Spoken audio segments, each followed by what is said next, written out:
दोस्तों हमने कल जो आरपीसी जूनियर केमिस्ट का वीडियो बनाया था उसके बाद कई सारे स्टूडेंट का कॉल और मैसेज हमारे पास आ रहा था।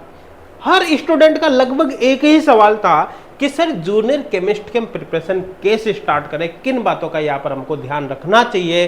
तो भैया इतने सारे स्टूडेंट का कॉल और मैसेज का रिप्लाई करते करते जवाब देते देते हम परेशान हो गए। फाइनली हमने यहाँ पर ये डिसीजन लिया कि इसका एक डेडिकेटेड वीडियो बना दिया जाए जिसमें लगभग हर सवाल का आपको यहाँ पर जवाब दे दिया जाए, हर प्रॉब्लम को यहाँ पर सोल्व कर दिया जाए। तो अब आपके कोई भी समस्या है तो आपको उस समस्या का जवाब इस वीडियो के अंदर मिल जाएगा। आपको फिर कुछ भी एक्स्ट्रा देखने की कोई आवश्यकता नहीं है, क्योंकि ये मैक्सिमम स्टूडेंट के प्रॉब्लम है। अधिकांश स्टूडेंट यहाँ पर एमएससी केमिस्ट वाले फॉर्म भरने वाले, तो हर स्टूडेंट को ये वीडियो देखना है और फॉरवर्ड भी करना है ताकि सब स्टूडेंट की प्रॉब्लम यहाँ पर सॉल्व हो सके। अब इन सब के बारे में यहाँ पर बात करेंगे प्रिपरेशन स्ट्रेटजी से रिलेटेड। उससे पहले छोटी सी इंफॉर्मेशन दे देता हूँ कि एचगोड क्लासेज एप्लीकेशन पर अभी जो नवरात्रि ऑफर में आपको डिफरेंट ऑनलाइन कोर्सेज जैसे कि CSR नेट हो गया, गेट हो गया, या फिर कोई फर्स्ट ग्रेड केमिस्ट्री एग्जाम हो गया, टेट हो गया, इन पर अभी जो ऑफर चल रहा है ये खत्म होने वाला है ना। ये ऑफर आपको पता है हमने लिमिटेड नंबर ऑफ स्टूडेंट के लिए ही दिया था और मैक्सिमम स्टूडेंट ऑलरेडी कोर्स को ज्वाइन कर चुके हैं। अब मात्र ओनली 105 स्टूडेंट और बचे हुए हैं। तो जैसे 105 स्टूडेंट यहाँ पर कोर्स ज्वाइन करेंगे ऑफर खत्म हो जाएगा और एक्सटेंडेबल नहीं है, ये भी जल्दी खत्म हो जाएंगे, है ना। तो उसके बाद फिर आपको ये ऑफर का बेनिफिट नहीं मिलेगा। बाकी अगर आपको किसी भी प्रकार की डिटेल जाननी है तो आप हेल्पलाइन नंबर पर कॉल या व्हाट्सएप कर सकते हैं। ऑफर की डिटेल का वीडियो भी आपको डिस्क्रिप्शन में मिल जाएगा, उसको आप देख सकते हैं। और ध्यान देना ऑफर भैया एक्सटेंड नहीं होगा, तो इसका बेनिफिट उठाना है तो आप टाइमली उठा सकते हैं। अब चले यहाँ पर प्रिपरेशन स्ट्रेटजी के अपन बात करते हैं। देखो ये आपका जूनियर केमिस्ट का सिलेबस है ना, PhD डिपार्टमेंट का ये। अब यहां पर बता देता हूं कि जूनियर केमिस्ट का जो लेटेस्ट सिलेबस है, अभी जो वैकेंसी आई है उसका अभी अनाउंसमेंट नहीं हुआ, एक तरह से वो सिलेबस अभी जारी नहीं किया गया है। जो आरपीसी की ओर से जल्दी ही हो सकता है जारी कर दिया जाए वेबसाइट पर, ठीक है ना। लेकिन अभी ये जो सिलेबस मैं आपको यहाँ पर दिखा रहा हूँ ये पिछली वैकेंसी का सिलेबस है ना। अब यहाँ पर एक बात मैं आपको बता देता हूँ कि ये जो सिलेबस है इसमें ये तो आप फिक्स मान लो कि अगर आप जूनियर केमिस्ट का एग्जाम पैटर्न देखते हो, है ना, तो एग्जाम पैटर्न में आपको क्लियर नजर आएगा कि आपके पेपर के अंदर 150 क्वेश्चन आएंगे, 150 मार्क्स के।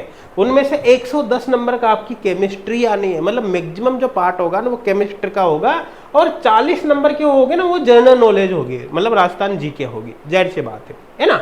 अब अभी आपके पास न्यू सिलेबस तो आया नहीं, ठीक है ना। तो कुल मिलाकर आपको अभी जो प्रिपरेशन स्टार्ट करनी है वो आपको स्टार्ट करने भैया आपके सब्जेक्ट से, है ना, क्योंकि सब्जेक्ट का सिलेबस में चेंज होने के चांस ना के बराबर होते हैं। तो जो टॉपिक आप पढ़ लोगे ना, नया सिलेबस आएगा तब वही रहने वाले हैं। एक दो टॉपिक हो सकता है ऊपर नीचे हो जाए, कुछ चैप्टर में एक दो टॉपिक ऊपर नीचे कम ज्यादा हो जाए, इससे ज्यादा फर्क नहीं पड़ता, बाकी सिलेबस वही रहने वाला है। तो आप केमिस्ट्री से अपनी प्रिपरेशन की स्टार्ट कर सकते हैं। जीके वाला पार्ट अभी आप छोड़ सकते हो, सिलेबस आने के बाद इसको कर सकते हैं, क्योंकि जीके बहुत लंबा चौड़ा पार्ट होता है तो सब कुछ पढ़ने की आवश्यकता नहीं। सिलेबस आएगा तो उसमें डिटेल में मेंशन होगा, तो जो सिलेबस में दे रखा है तो फिर आपको उतना ही पढ़ना है। बाकी अभी आपको फोकस किस पे करना है, 110 नंबर पे सब्जेक्ट पर फोकस करना है। क्लियर है भाई, समझ में आ गया ना। अब देखो यहाँ पर मैं आपको बता देता हूँ, अगर सिलेबस में आप केमिस्ट्री के टॉपिक देखोगे तो जो पिछली वैकेंसी का सिलेबस है उसमें टॉपिक दे रखा है, जैसे एटॉमिक स्ट्रक्चर दे रखा है, पीरियोडिक टेबल दे रखा है ना। अब ये केमिकल बॉन्डिंग, यहाँ पर जो केमिकल बिहेव ये केमिकल बॉन्डिंग है ना, और साथ में आयनिक सॉलिड है। तो मैं यहाँ पर देखो आपको एक चीज बता रहा हूँ, जैसे मैंने आपको कल जो वीडियो बनाई तो उसमें बताया था कि इस सिलेबस के मोस्ट ऑफ चैप्टर या मैं कहूँ तो 80% जो टॉपिक है वो आपको एचगोड क्लासेज एप्लीकेशन पर फ्री कोर्स में मिल जाएगा। ये मैंने आपको कल भी बताया था, आज फिर बता रहा हूँ। तो एक्चुअली आपको करना क्या है कि ये सारे टॉपिक में जैसे जैसे बताते जाऊंगा ना वो कहाँ पर मिलेंगे। एचगोड क्लासेज एप्लीकेशन जब आप डाउनलोड करोगे तो एप्लीकेशन पर ही फ्री कोर्सेज के कैटेगरी, या मैं कहता हूँ कैटेगरीज के अंदर फ्री कोर्सेज नाम से आपको एक सेक्शन मिलेगा। उसके अंदर आपको ये कोर्स मिलेगा पीजीटी फर्स्ट ग्रेड का, उसी में आपको एक नेट का भी फ्री कोर्स आपको दिख जाएगा। आपको मेन फोकस करना है किस पर, इस कोर्स पर।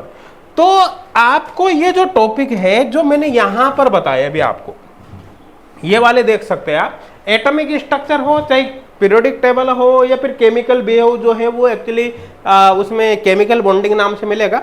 और साथ के साथ ही जो आयनिक सॉलिड्स है, आयनिक सॉलिड्स में एक्चुअली केमिकल बॉन्डिंग का पार्ट ही यहाँ पर ये मिक्स कर रखा है। तो ये सारे टॉपिक आपको देखने को मिलेंगे किसमें, फर्स्ट ग्रेड के कोर्स के अंदर, है ना। अब यहाँ पर देखो थोड़ा सा, देखो यहाँ पर आयनिक सॉलिड है, ये जो टॉपिक है ना आपको केमिकल बॉन्डिंग में ही कवर करवा रखे। तो जैसे आप केमिकल बॉन्डिंग चैप्टर पढ़ोगे आपका ये टॉपिक भी कंप्लीट हो जाएगा, आपका ये टॉपिक भी कंप्लीट हो जाएगा, पीरियोडिक टेबल में कंप्लीट हो जाएगा, एटॉमिक स्ट्रक्चर में कंप्लीट हो जाएगी। यहाँ पर प्रॉब्लम खत्म। अब इसमें कुछ चीजें देखो, कुछ चीजें कौन सी, जैसे यहाँ पर आपको देखो ये दिखाई दे रहा है जैसे रेडियस रेशियो इफेक्ट है ना, कोऑर्डिनेशन नंबर है ना, ये जो चीजें ये बेसिकली सॉलिड स्टेट केमिस्ट्री का पार्ट है। तो सॉलिड स्टेट के अंदर आप देख सकते हैं। अच्छा, ऐसा हो सकता है कि अगर मान लो कि कोई टॉपिक आपको इसके अंदर नहीं मिले, किसमें, पीजीटी फर्स्ट ग्रेड में, इसमें, है ना, मोस्ट ऑफ टॉपिक आपको इसी के अंदर मिलेगा। लेकिन सपोज करो इक्के दुक्के कोई टॉपिक इसके अंदर नहीं मिले तो केवल उन टॉपिक की हेल्प के लिए आप इस कोर्स की हेल्प ले सकते हो ना। तो ये फ्री ऑफ कॉस्ट है, आपको पैसा तो देना नहीं, आपको केवल ज्वाइन करना है। आई थिंक क्लियर हो गया होगा। अब चलते हैं भैया यहाँ पर अपन आगे की तरफ, यहाँ पर देखते हैं। देखो इसके बाद कौन सा जो है ट्रांजिशन एलिमेंट है, तो ये कोऑर्डिनेशन केमिस्ट्री नाम से आपको फ्री कोर्स में मिल जाएगा फर्स्ट ग्रेड में। और कोऑर्डिनेशन केमिस्ट्री के अंदर ये सारे टॉपिक आपको करवा रखे हैं, एक भी टॉपिक आपको इधर उधर से पढ़ने की जरूरत नहीं है ना। और total 100% free. Lanthanide and actinide app block नाम से मिलेगा आपको, है ना। मैं इसलिए बता रहा हूँ ताकि आप यहाँ पर टैली कर पाओ, अदरवाइज आप सोचो पता नहीं चैप्टर तुमको मिल ही नहीं रहा, है ना, इसलिए आपको बता रहा हूँ। इस तरह जो रिएक्शन मैकेनिज्म है, ये रिएक्शन मैकेनिज्म यहाँ पर इनऑर्गेनिक केमिस्ट्री का पार्ट है, सॉरी ऑर्गेनिक केमिस्ट्री का।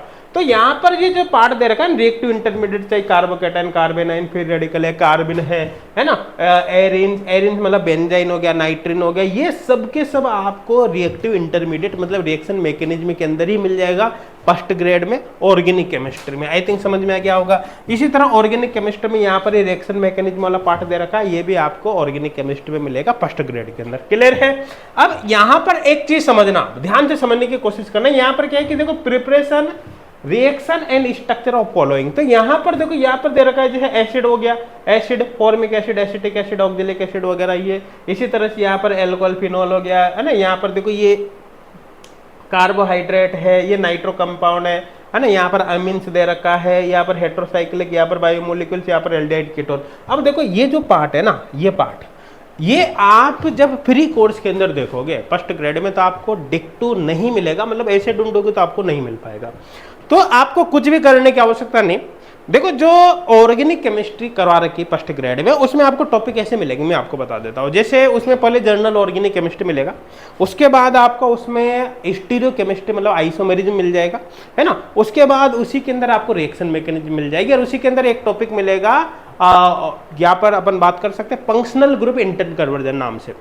तो जब आप इन चार टॉपिक को कंप्लीट करेंगे, किसको, जीओसी हो गया, आइसोमेरिज्म हो गया, फंक्शनल ग्रुप इंटर कन्वर्जन, है ना, और साथ के साथ ही क्या हो गया भैया, रिएक्शन मैकेनिज्म। इन जब चार टॉपिक को कंप्लीट करोगे तो ऑटोमेटिकली ये सारी चीजें कंप्लीट हो जाएगी, आपको अलग से एक शब्द भी पढ़ने की आवश्यकता नहीं, सब कुछ उसके अंदर अपने आप आ जाएगा।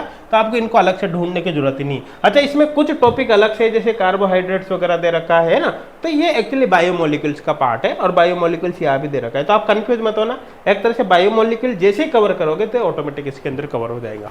आई थिंक क्लियर हो गया होगा, मेरे हिसाब से कोई डाउट नहीं होगा। अब इसमें एक बात बता देता हूं, जैसे यहाँ पर क्या दे रखा है, फैट्स, ऑयल एंड डिटर्जेंट। अब यहाँ पर एक्चुअली जो डिटर्जेंट वाला पार्ट इस सिलेबस के अंदर दे रखा है, वो तो आपको मिल जाएगा भैया सरफेस केमिस्ट्री में, फिजिकल केमिस्ट्री में, है ना। तो जैसे आप सरफेस केमिस्ट्री पढ़ोगे उसके अंदर अपने आप कवर हो जाएगा वो। लेकिन ये फैट और ऑयल वाला पार्ट आपको अलग से पढ़ना पड़ेगा, है ना। तो इसके लिए आप एनसीईआरटी की बुक्स देख सकते हो, उसके अंदर ये मिल जाएगा, ठीक है। या फिर बीएससी की बुक देख सकते हो, बाकी आपको ये कोर्स में नहीं मिलेगा, कोर्स के अंदर ये करवाने रखा हमने ना। अब यहाँ पर देखो क्या है, नेक्स्ट टॉपिक है सिंथेटिक पॉलीमर। सिंथेटिक पॉलीमर में देखो यहाँ पर ये जितने भी टॉपिक्स आपको दे रखा है, ये पॉलीमर वाले चैप्टर में मिल जाएगा। है ना। तो उसके लिए आपको कुछ भी एक्स्ट्रा करने की जरूरत नहीं है। और इसी तरह से यहाँ पर ये पार्ट दे रखा है ना स्पेक्ट्रोस्कोपी का भी, ये सारे जैसे यूवी हो, आईआर हो या फिर एनएमआर हो, ये स्पेक्ट्रोस्कोपी के अंदर आपको मिल जाएगा। तो इसके लिए भी आपको कुछ भी करने की कोई आवश्यकता नहीं है। अब यहाँ पर एक्चुअली जो फोटोकेमिस्ट्री में बेसिकली आपको दे रखा है फिजिकल फोटोकेमिस्ट्री। तो आप फिजिकल फोटोकेमिस्ट्री वाला पार्ट देख लेना, उसके अंदर मिल जाएगा, है ना। और कोई प्रॉब्लम आए तो हमको बता देना, हम उसके अंदर कोर्स में ही आपको प्रोवाइड इसको करवा देंगे अगर दिक्कत आई तो। देखो एसिड बेस कॉन्सेप्ट, ये आपको अलग से कोई चैप्टर नहीं मिलेगा, लेकिन मैं आपको बता देता हूँ एसिड बेस आपको कहाँ मिलने वाला है। देखो जब आप ऑर्गेनिक केमिस्ट्री में जर्नल ऑर्गेनिक केमिस्ट्री पढ़ोगे जीओसी, तो जीओसी में ही, है ना, एक टॉपिक हमने अलग बना रखा है एसिड बेस नाम से, है ना। तो उसके अंदर ये सारे सब कुछ यहाँ पर कवर हो जाएगा, आपको कुछ भी अलग से पढ़ने की कोई आवश्यकता नहीं है, ऑटोमेटिक सब कुछ कवर हो जाएगा। और यहाँ पर देखो दे रखा है ना ये इलेक्ट्रोकेमिकल सेल, फ्यूल सेल वगैरह, ये सब कुछ, ये जो पार्ट है ना ये इलेक्ट्रोकेमिस्ट्री का पार्ट है। यहाँ पर तीनों ने एसिड बेस के अंदर मिक्स कर दिया, लेकिन वास्तव में सब कुछ इलेक्ट्रोकेमिस्ट्री का पार्ट है। तो जब इलेक्ट्रोकेमिस्ट्री आप पढ़ोगे तो ऑटोमेटिक सब कुछ उसमें कवर हो जाएगा ना। तो आई थिंक समझ में आ गया होगा। अब आप ऐसे एसिड बेस में इनको ढूंढने लग जाओगे तो नहीं मिलेगा। क्यों नहीं मिलेगा? क्योंकि ये एसिड बेस का पार्ट ही नहीं है, ये तो इन्होंने सिलेबस में मिक्स कर दिया, ये इलेक्ट्रोकेमिस्ट्री का पार्ट है।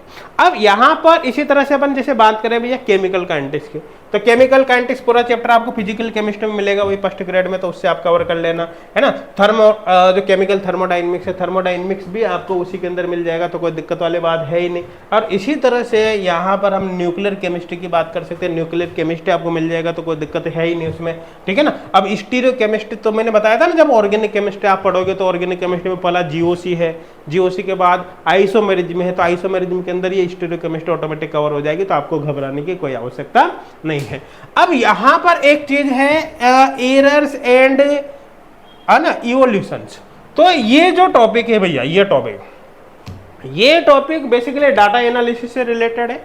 अभी ये पार्ट आपको उसके अंदर कोर्स के अंदर नहीं मिल पाएगा, है ना, लेकिन अगर हमको कुछ मिला तो हम इसको प्रोवाइड करा देंगे, अदरवाइज इसको किसी बुक्स वगैरह से आप कवर कर सकते हैं। छोटा सा पार्ट है, ज़्यादा बड़ा पार्ट नहीं है, आप इसको इजीली कवर कर पाओगे। और इसको कवर करने से पहले इतना सारा तो कवर करो, वो तो सब कुछ कोर्स में है ही सही ना, तो उसके लिए कुछ करना ही नहीं है ना।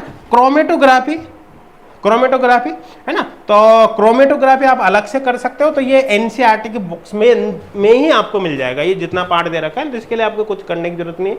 एनसीईआरटी में आप 11th-12th में ऑर्गेनिक केमिस्ट्री में देख लेना, क्रोमेटोग्राफी आपको मिल जाएगा, वही से आप पढ़ लेना, सफिशिएंट है।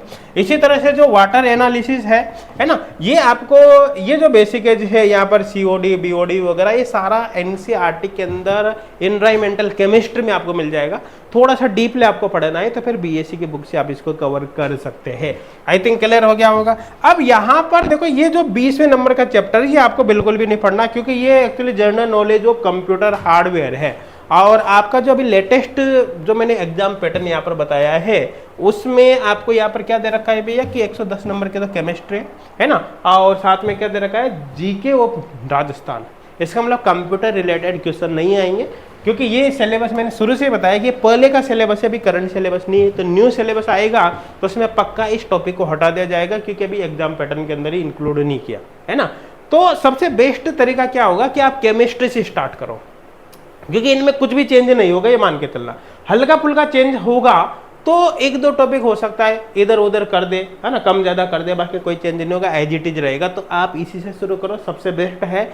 और जब तक आप इसको कवर करोगे उसके पहले आपका पूरा डिटेल सिलेबस आ जाएगा, तो जीके वाला पार्ट उसमें आपको मिल जाएगा। तो जो टॉपिक फिर आपको सिलेबस में मिले जीके में, वही कवर करना है, सब कुछ कवर करने की आवश्यकता नहीं है। आई थिंक क्लियर हो गया होगा, मेरे हिसाब से कोई डाउट नहीं होगा, है ना। और अगर यहाँ पर भी आप देखें तो हर एमएससी वाला स्टूडेंट यहाँ पर फॉर्म भर सकता है, कोई दिक्कत वाला है ही नहीं। अपेयरिंग वाला स्टूडेंट भी फॉर्म भर सकता है, और एमएससी पास आउट स्टूडेंट भी यहाँ पर फॉर्म भर सकता है। बाकी ऑफर के बारे में एक बार और बता देता हूँ, ये जो ऑफर है